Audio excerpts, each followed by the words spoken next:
नमस्कार, जय हिंद दोस्तों। स्वागत है आपका अपने YouTube channel important MCQ by Sandeep में।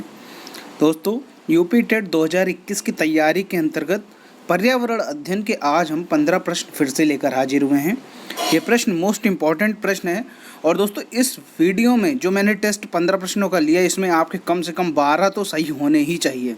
अगर आपके 12 सही हैं तो ये मान के चलिए यूपी टेट के पर्यावरण अध्ययन में आपकी तैयारी बहुत अच्छी है।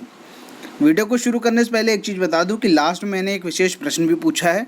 अगर आप उसका सही उत्तर देते हैं तो ये मान के चलिए कि आपकी तैयारी अच्छी चल रही है, वरना अभी आपको और तैयारी करने की ज़रूरत है। शुरू करते हैं आज का वीडियो। शुरुआत करते हैं पिछले वीडियो के विशेष प्रश्न की तरफ से।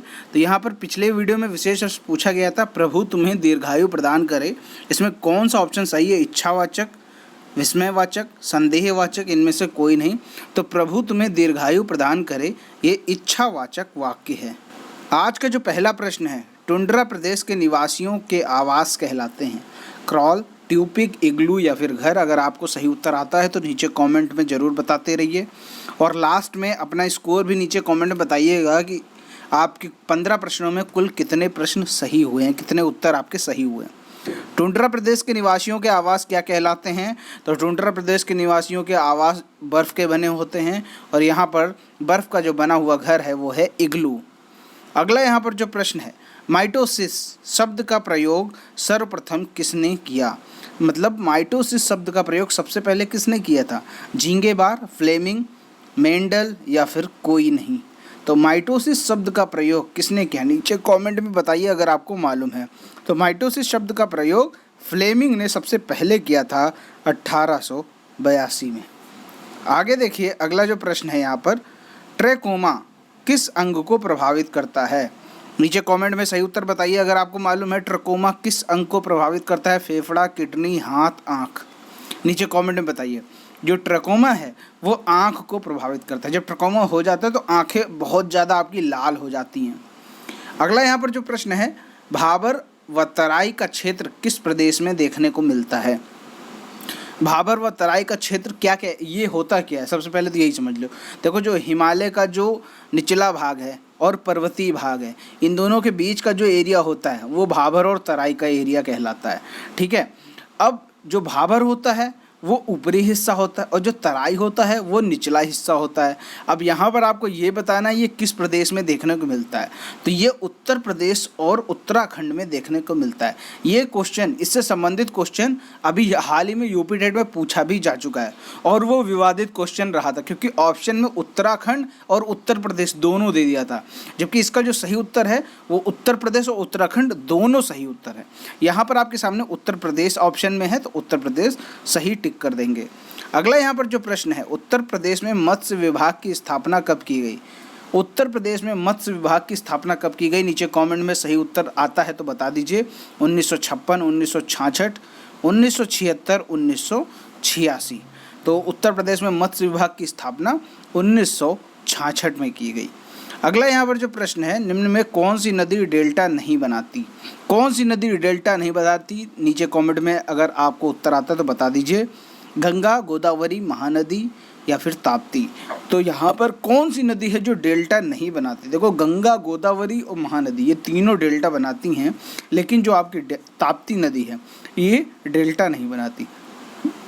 अगला यहाँ पर जो प्रश्न है, दमदम हवाई अड्डा किस जगह है? 4 ऑप्शन आपको दे रखे हैं, कोलकाता, मुंबई, दिल्ली या फिर लखनऊ। देखो, आप उत्तर प्रदेश में रहते तो लखनऊ के बारे में तो मालूम ही होगा। ये जो लखनऊ है ये चौधरी चरण सिंह हवाई अड्डा यहाँ पर है। ठीक है, तो लखनऊ तो पहले ही ऑप्शन गलत हो गया। क्लियर हो गई बात। अब आप बताओ, कोलकाता, मुंबई, दिल्ली, इनमें से कौन सा है सही उत्तर? कौन सा है ये आप बताओ। दमदम हवाई अड्डा कोलकाता में है, याद रहेगा, हमेशा याद कर लीजिए, कोलकाता में दमदम हवाई अड्डा है। अगला यहाँ पर जो प्रश्न है आपके सामने, वाराणसी से कन्याकुमारी तक कौन सा राष्ट्रीय राजमार्ग जाता है? NH7, NH6, NH5, NH47A। इसका सही उत्तर आता है तो नीचे कमेंट में बता दो। चलो मैं इसका एक क्लू भी बता देता हूँ। ये जो वाराणसी से कन्याकुमारी तक का मार्ग है ये पूरे देश में सबसे लंबा राजमार्ग है। इसकी जो कुल लंबाई है 2639 किलोमीटर। यानी 2639 किलोमीटर का ये सबसे लंबा राजमार्ग है। अब तो आप समझ गए होंगे कि मैं कौन से राजमार्ग की बात कर रहा हूँ। वाराणसी से कन्याकुमारी तक जाता है जो राजमार्ग, वो देश का सबसे लंबा राजमार्ग है और उसे हम लोग NH7 कहते हैं। अगला यहाँ पर जो प्रश्न है, कबड्डी में कितने खिलाड़ी होते हैं? कबड्डी की एक टीम में कितने खिलाड़ी होते हैं ये आपको बताना। 7, 11, 5, 8। कौन सा ऑप्शन सही है नीचे कमेंट में बताइए। तो कबड्डी की टीम में कितने खिलाड़ी होते हैं? तो कबड्डी की टीम में 7 खिलाड़ी होते हैं। आगे देखते हैं, तिब्बत के पठार की ऊंचाई क्या है? देखो सबसे ऊंचा पठार कौन सा है? तिब्बत का पठार। अब इसकी ऊंचाई आपको बताना, 1700 मीटर, 2100 मीटर, 5050 मीटर या फिर 6100 मीटर, ये आपको बताना है। देखो जो पठार होते हैं वो ज़्यादा बड़े नहीं होते हैं, उनकी जो ऊंचाई होती है 180 मीटर से 900 मीटर के आसपास होती है। अगर कभी पठार की औसत ऊंचाई पूछ ली जाए तो 180 मीटर से 900 मीटर के बीच में होती है पठार की ऊंचाई।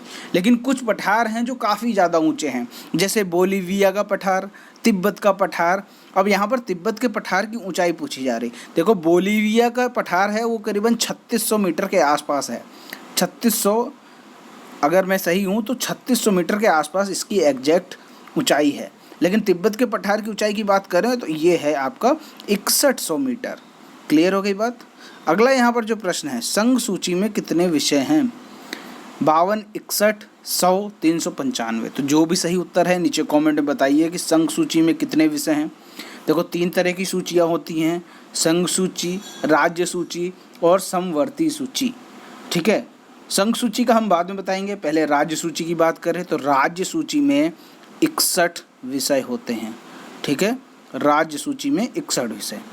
और अगर हम बात करें समवर्ती सूची की तो समवर्ती सूची में 52 विषय होते हैं। समवर्ती सूची में 52 विषय होते हैं। अब बात करें संघ सूची में कितने विषय होते हैं तो 100 विषय होते हैं। याद रहेगा, संघ सूची में कितने विषय होते हैं?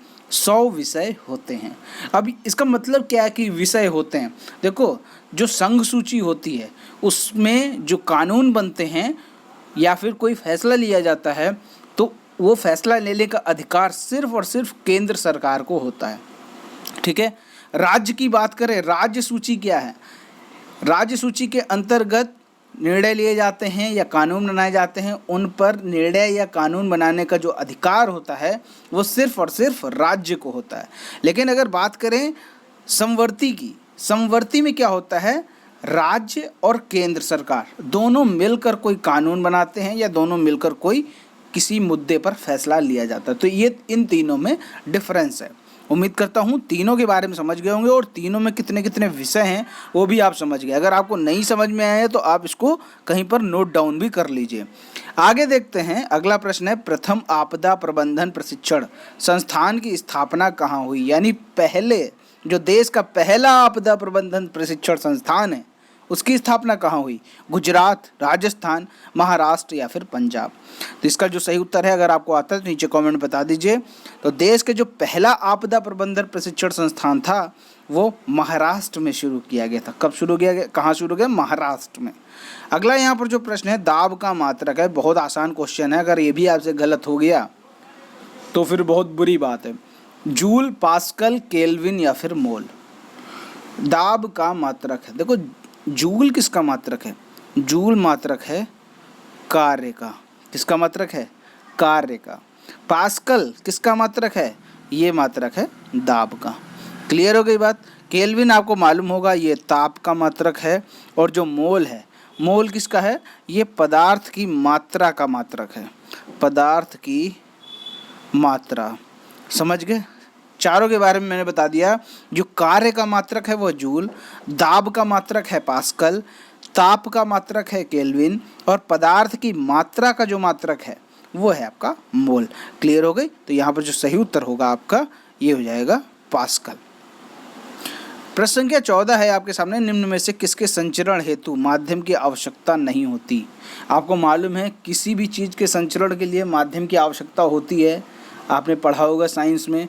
लेकिन कोई चीज़ ऐसी भी है जिसके संचरण हेतु माध्यम की आवश्यकता नहीं होती। चालन, संवहन, विकिरण या फिर ध्वनि। इन चारों में से कौन सा ऑप्शन सही है नीचे कमेंट में बताइए। तो विकिरण यानी रेडिएशन के संचरण हेतु माध्यम की आवश्यकता नहीं होती। संचरण मतलब एक जगह से दूसरी जगह जाने को क्या कहते हैं? संचरण कहते हैं। आगे देखो प्रश्न संख्या 15, नीले लिटमस को लाल में बदल देते हैं, क्या है? अम्ल, क्षार, उपरोक्त दोनों या फिर कोई नहीं। देखो नीले लिटमस को लाल में बदल देते हैं, नीचे कमेंट में बताइए इसका सही उत्तर क्या होना चाहिए आपके हिसाब से। तो नीले लिटमस को लाल में बदल देते हैं वो कहलाते हैं अम्ल। अम्ल की कुछ और विशेषताएं होती हैं, जैसे इनका जो पीएच है वो क्या होता है? वो 7 से कम होता है। पीएच जो होगा वो 7 से हमेशा कम होगा। और ये जो अम्ल होते हैं वो स्वाद में खट्टे होते हैं। तो ये भी आपको याद कर लीजिए। एक तरीके से 3 विशेषताएं आपको मालूम हो गई अम्ल के बारे में। अम्ल पहली विशेषता हो गई कि नीले लिटमस को लाल में बदल देता है। इसका जो पीएच मान होता है वो हमेशा 7 से कम होता है। और अगर इनके स्वाद की बात की जाए तो ये स्वाद में क्या कैसे होते हैं? खट्टे होते हैं। क्लियर हो गए? जैसे आपने पढ़े होंगे फॉर्मिक अम्ल, लैक्टिक अम्ल, साइट्रिक अम्ल, ये सब क्या है? ये सब अम्ल ही तो हैं। उम्मीद करता हूँ कि ये 15 प्रश्न आपको अच्छे से समझ में आ गए होंगे। और इन 15 प्रश्नों में आपको कितने प्रश्नों के उत्तर पहले से आते थे, आपके कितना स्कोर है, कितने उत्तर आपके सही हुए, नीचे कमेंट बताइए कि मेरे 10 सही हुए, 12 सही हुए, 15 सही हुए। जितने भी सही हुए हों वो आप हमें नीचे कमेंट में बताइए। अब आपके लिए ये विशेष प्रश्न है, डायनामाइट की खोज किसने की? रोजर बैंकर, हंस हेनिन, फ्लेमिंग, अल्फ्रेड नोबल। तो जो भी सही उत्तर हो इसका नीचे कमेंट में बता दीजिए, क्योंकि मोस्ट इंपॉर्टेंट क्वेश्चन है डायनामाइट। बहुत ज़्यादा इंपॉर्टेंट क्वेश्चन है, आपको पता होना चाहिए हर हाल में।